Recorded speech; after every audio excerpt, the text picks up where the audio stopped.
You're listening to the audio production of Enneagram Type 1, The Moral Perfectionist by Beth Mccord, published by Thomas Nelson and read by Jill Blackwood.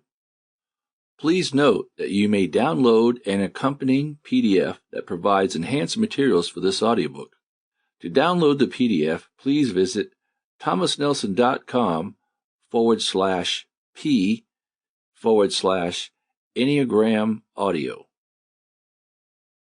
Forward. I grieved for 2 days once I surrendered to the truth that I am Type 1. When I read the description of Enneagram Type 1s, it was as if I had landed in the deepest pit of my stomach for the first time, something I'd always floated slightly above without knowing it. This knowledge didn't hurt, didn't shimmer, didn't part the clouds or turn on the lights, but somehow it felt like I was seeing wholly for the first time. I was afraid of my brokenness. Maybe the whispers in the dark were true.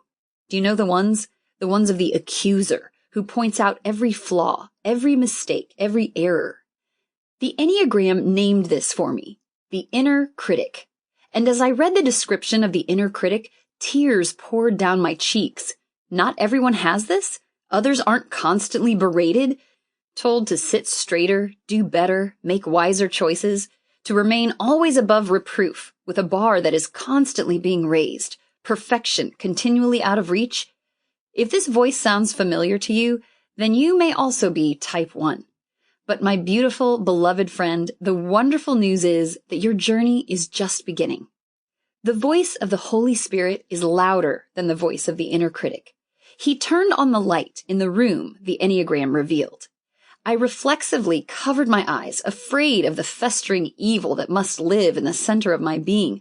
But when I gained the courage to peek past my fingers, I saw an empty space, freshly cleaned and tidied.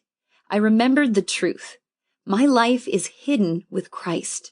When God looks at me by some rich, unfathomable grace, He sees the holiness of His Son, His beloved, and He invites me to fill this room with love and light.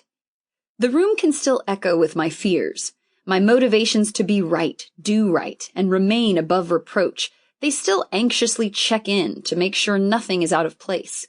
I still get those telltale knots in my shoulders that reveal I'm holding myself together and against standards that are way too high. But with the vocabulary given to me by the Enneagram, with the new eyes through which I now see, I only need to be reminded of truth and grace. I don't have to be enough. I can be perfectly flawed and beautifully loved. Sample complete. Ready to continue?